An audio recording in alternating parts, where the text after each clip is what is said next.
Fala, sardinhada, beleza? Como que vocês estão? Tranquilo? Fazendo mais um vídeo pro canal, seja todo mundo bem-vindo. E no vídeo de hoje eu vou falar sobre o FHI11, um fundo aí da F-Invest, que é um fundo de papel de recebíveis na classificação Middle Risk, né? Ele é intermediário ali no quesito risco, beleza? Já aproveitando para o disclaimer padrão, não caracteriza recomendação de compra nem de venda desse ativo, tá? Vocês são responsáveis aí pelos cliques, pelas compras e pelas vendas de vocês, façam com sabedoria. O objetivo do vídeo é educacional, onde eu pego um conteúdo público e eu falo numa visão de consumidor. Eu tenho esse fundo, então eu sou cotista, eu sou consumidor do produto, eu posso opinar sobre o que eu tenho, acredito eu, beleza? Aproveitando também, ajuda o canal. Pessoal, eu vejo aqui os vídeos estão cada vez mais aumentando o número de visualizações, porém um menor número ali, pouco pessoal que realmente se inscreve no canal. Dá essa forcinha pro Sardinha, se inscreve no canal, deixa um like, curte, compartilha. Vamos fazer o canal crescer um pouquinho e até me motivar para fazer mais conteúdo. Eu tô aí aos poucos com algumas ideias, então mantendo aí uma motivação a gente vai colocando as ideias em prática. E se tiverem sugestões também podem colocar aí nos comentários, beleza? Vamos pro vídeo. Falando então do FHI11, a minha participação no fundo, né, ou melhor, o fundo participa da minha carteira com 3,92%. Mês passado, aí quem viu o vídeo do mês passado vai ver que estava em 3,91%. Aumentou um pouco em função desse fundo não ter sofrido tantas quedas e outros fundos da carteira terem sofrido quedas ali agressivas, né? Então a parcelinha dele aumentou. O mesmo ali no critério dos recebíveis, do segmento, né? Ele integra ali os recebíveis, que está com 55,62. No mês passado era mais de 56% essa classe, beleza? Então essa é a minha participação na FHI ou a participação dele na minha carteira. Falando um pouquinho de indicadores, opa, já dei spoiler da tela anterior. Seguinte, quer dizer, falando de indicadores, vamos comparar aí, não tem nada, só tem um indicador ali que eu vou fazer um comentário. VP por cota 94,97, caiu para 94,90, a gestão explicou no relatório que é apenas a marcação a mercado. O P sobre VP de 1 caiu para 99, ou seja, a cotação do fundo caiu aí um pouquinho de um mês para o outro. Dividend yield mensal de 1,03 para 1,11, melhorou aí a distribuição. O fundo segue em retomada, pós-deflação, e inclusive a gente vai ver um fato legal no relatório, na parte de resultados, tá? Caixa do fundo de 2,16, aqui eu achei um pouco estranho, 8,77, né? Subiu aqui de um mês para o outro, mas o fundo já está fazendo alocação, inclusive no relatório eles mesmos já posicionam como um caixa aí de 6, acho que se não me falha a memória, 6,5%, a gente vai ver no relatório depois, tá? Que está ali disponível para investir, né? O fundo está alocando, está melhorando taxa, é o que importa. Cotistas, 18.301, 18.753, um aumento tímido aí no período, mas aumentou. Resultado mensal, aqui que eu já comecei a ver um up bem legal. 2,88, né, 2 milhões e 88 para 3,88, ou seja, subiu 1 milhão aí de um mês para o outro, é um valor bom. O fundo explica também que teve eventos ali extraordinários e tal, depois a gente vai ver isso aí no relatório. Mas um aumento de resultado bem legal. Despesas totais. Melhorou, né? É aquela famosa história que eu sempre falo. Se melhora a receita do fundo, a despesa, se ela manter ali em níveis parecidos, ela vai cair esse percentual. Basicamente foi o que aconteceu. Inclusive a receita aumentou em relação ao período anterior, mas devido ao aumento de receita ter sido muito alto, né, o percentual que ele cai é um nível saudável que eu considero de despesas aí para o fundo. Alavancagem 1,14, 1,43, aqui é contas a pagar normal do período, não tem alavancagem, né, que a palavra alavancagem ela remete muitas vezes, a gente lembra de dívidas que o fundo pega ali dinheiro emprestado para conseguir investir, né? No caso aqui não é isso, é dívida normal de contas a pagar. Concentração, sim, ele tem uma concentraçãozinha que me incomoda um pouco. Todo mês eu já pedi no RI desse fundo, falaram que iam verificar, até o momento nada, né? Em todo mês eu tenho que pegar a planilha de fundamento do fundo para ver ali como que está a participação do OBA, né? E eu vejo que a participação do OBA está acima de 15%. Isso não me agrada, uma concentração acima de 15% para mim, ela já começa a ter um risco. Aí vai ter aquele songo-mongo que vai virar para mim e falar: é uma preocupação que não faz sentido, o OBA é um excelente devedor. Beleza, fala isso aí para Americanas, né? Um excelente devedor até dias atrás aí, e agora causando um pânico aí geral no mercado, né? Então não tem essa, para mim passou de 15%, já começa a ser risco. O OBA ali acho que está em 16, pelo que eu vi na planilha de fundamento, 16 e pouco. E o que eu pedi para o fundo no RI foi que eles colocassem uma tabelinha. Tem vários que tem isso, o MGCR tem isso, o VSLH, que eu nem tenho mais esse fundo, eu já tive, mas não tem, tem isso. Ele coloca uma tabela por devedor, a concentração por devedor. Então assim, não custa nada a gestão fazer isso, é uma informação que é legal. E como os CRIs aparecem misturados ali na relação do relatório gerencial, ficaria muito legal isso daí para facilitar a nossa vida, beleza? Se alguém aí quiser também contribuir, manda e-mail para o RI pedindo a mesma coisa. Eu acho que é pelo menos para mim, uma alteração legal. Quem gostar aí, manda também e pede. Taxa média IPCA de 7,96 por 8,01. Então o fundo fez algumas movimentações ali, comprou ativos e melhorou a taxa média de retorno.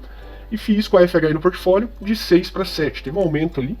É um fundo que entrou com uma posição bem pequenininha ali de, se eu não me engano, 600 cotas. Para quem interessar, é o RINV 11, se não me falha a memória. Tá? Então aumentou um fundo aí com posição na FHI. De indicadores aqui, né, o único que fica ressalva é essa da concentração. Né? Não é um risco elevado, mas assim, é algo que já começa a me deixar um pouquinho mais atento. Né?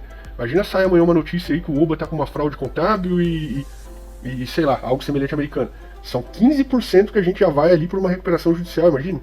Então assim, Deus queira que não aconteça nada do tipo, não só pelo nosso caso da FHI, mas pelo tanto de empregado que a rede tem, o tanto de loja, o que ela contribui aí para a economia e tal. Esperamos que não aconteça isso, mas imagina, né, como que seria aí 15% do patrimônio indo talvez para uma recuperação judicial. É complicado, né? Então, de indicadores é isso, beleza? O fundo hoje ele está com um leve descontinho, né, um desconto bem pequenininho. Então quem compra esse fundo hoje, tá? Tá comprando o quê? Se ele pagar o que ele pagou nos últimos 12 meses, né, que deu uma média ali de 1,26, uma mediana de 1,30, no preço de hoje, a pessoa está comprando minto, desculpa, tá? A média e a mediana aqui são os valores relacionados ao retorno que ele deu, tá? Com base em dados passados. Quem está comprando o fundo hoje, no valor que ele está hoje, então, sobre a média, estaria comprando um retorno de 1,26% ao mês, 15,10% anualizado. Né? A moda não teve números ali que se repetiu de forma isolada.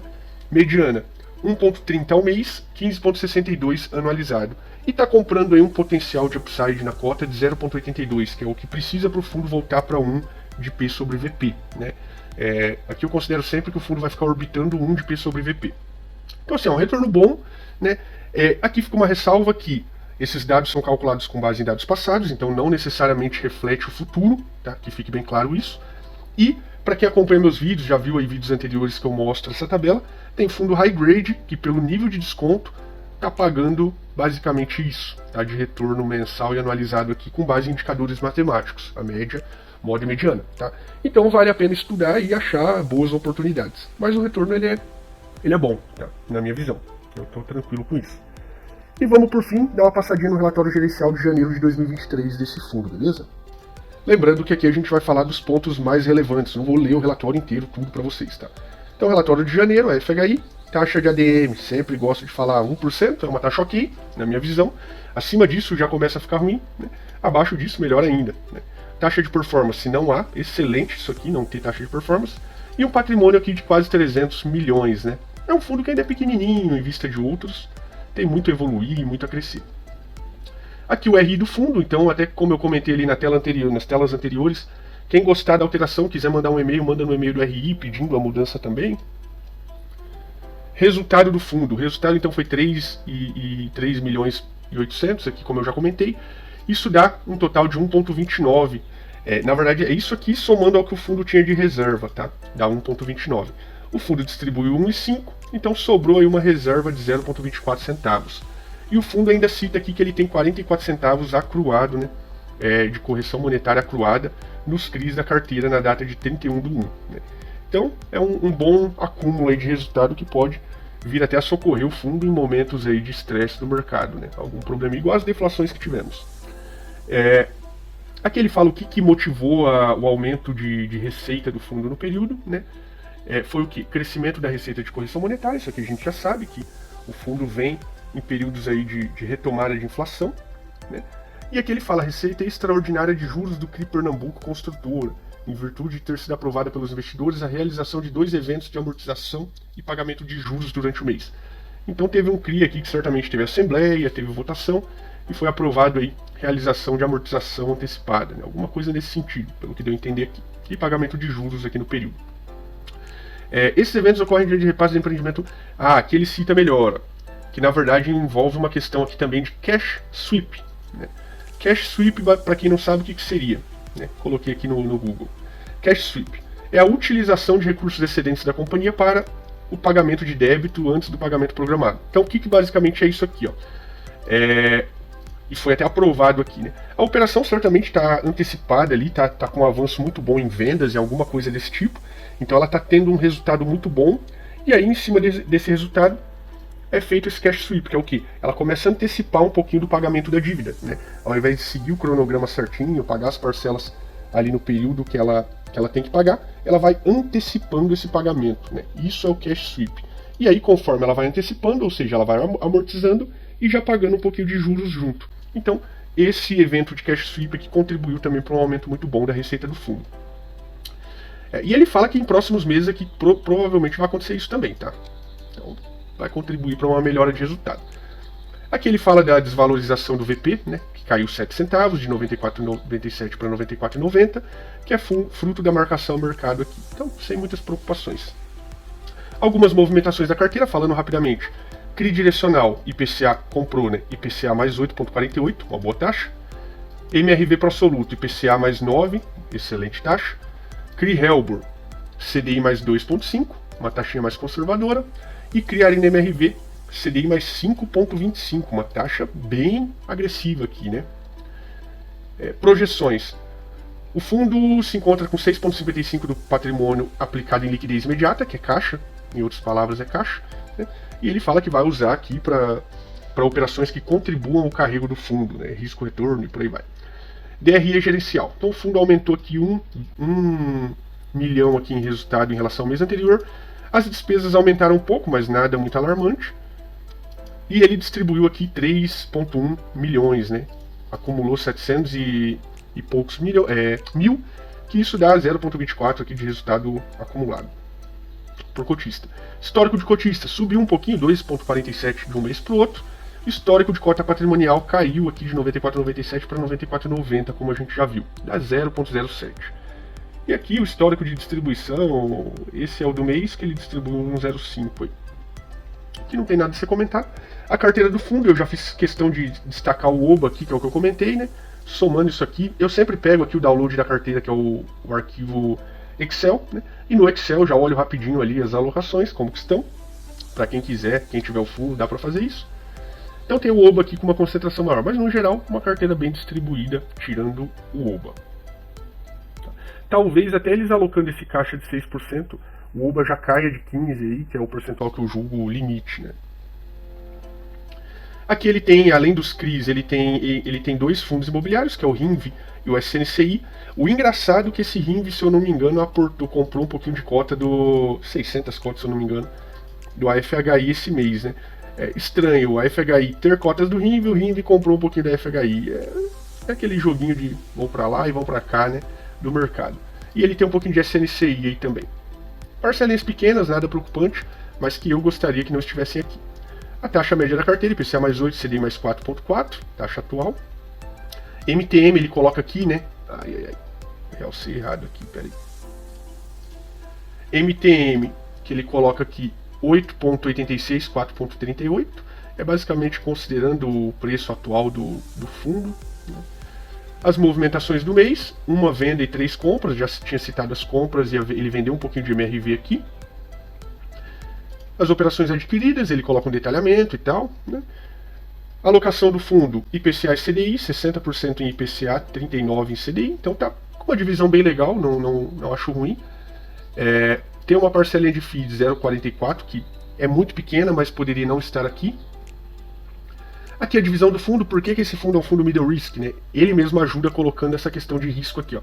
59% é high grade, 40,9% é high yield, né, das operações dele. Então, tá basicamente no meio do caminho aqui, é um middle risk, né? Alocações do fundo, aqui eu não me apego muito em securitizador, segmento, para mim não faz tanto sentido ficar se apegando muito a isso. Tem gente que gosta, eu não. E resumo das operações, ele coloca um detalhamento de toda a operação. Eu olho tudo isso aqui com mais calma. para fazer minhas planilhas e planilhar algumas coisas, mas não é o motivo do vídeo. E é isso, pessoal, um pouquinho do AFHI, espero que tenham gostado. Para quem é cotista, tamo junto. Para quem tá afim aí, olhe atentamente, tome sua decisão com calma. E bons investimentos a todos. Até mais.